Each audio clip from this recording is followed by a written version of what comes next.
What's up? It's villainous. You know what time it is. We gotta talk about what's going on in the streets right now because it's turning up sometimes. But we also got a whole movement of co-optation.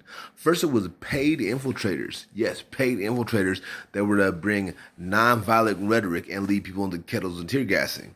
And the thing is, that was so fucking crazy. We couldn't even believe that was happening, but it was verified because they got heard by really legitimate people like Rasimone about what they were planning. So here's the thing, man. Check this out. That got called out. That was dope.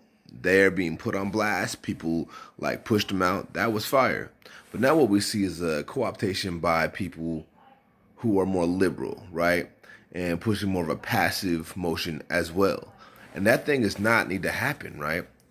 Because people are building their campaigns and their political like fervor to run for mayor or trying to be identities that everybody looks to. Being also source of newscasts and not really about the movement. You know what I mean? It's really funny that some people come out deep, right? When they come out deep and their crowd is white people, right? And the hood's not there. But when the hood's there deep, they not there. That's something I noticed. Here's the thing. We need to keep the militancy going. We cannot let it stop. Because the militancy is the one that had Trump in a motherfucking bunker. Militancy is what has the police scared. The militancy is what got all these cops charged so fucking fast because they're so scared they're trying to give us any concession they can to calm us down because they're losing grip on this country and their power that they supposedly had. We are risking our lives out here. And do we want to risk our lives to march and cheer? Or do we want to risk our lives for our freedom? That's the questions we got right to really grapple with right now. Now, what do you think is happening in the streets other places, right? It's going down.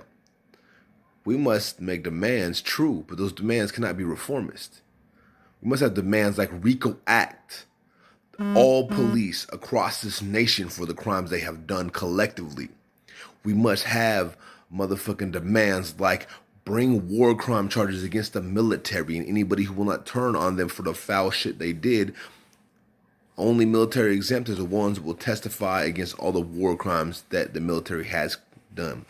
Bring charges against Donald J. Trump and other presidential candidates for the war crimes that they have done and sat over them, and the terrorism that they pushed upon their people. Their people. Nah, we ain't really their people, and they really our president. But you know what I mean.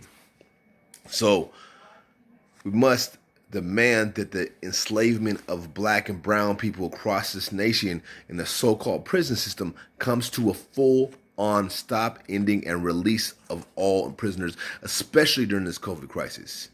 We must demand that we have medical resources to handle the COVID crisis fully, not partially, fully.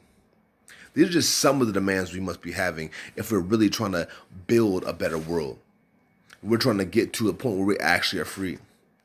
But until they reach those demands, until those demands are met, which means a lot of them going to jail, well, just get out there in the streets. Catch y'all later.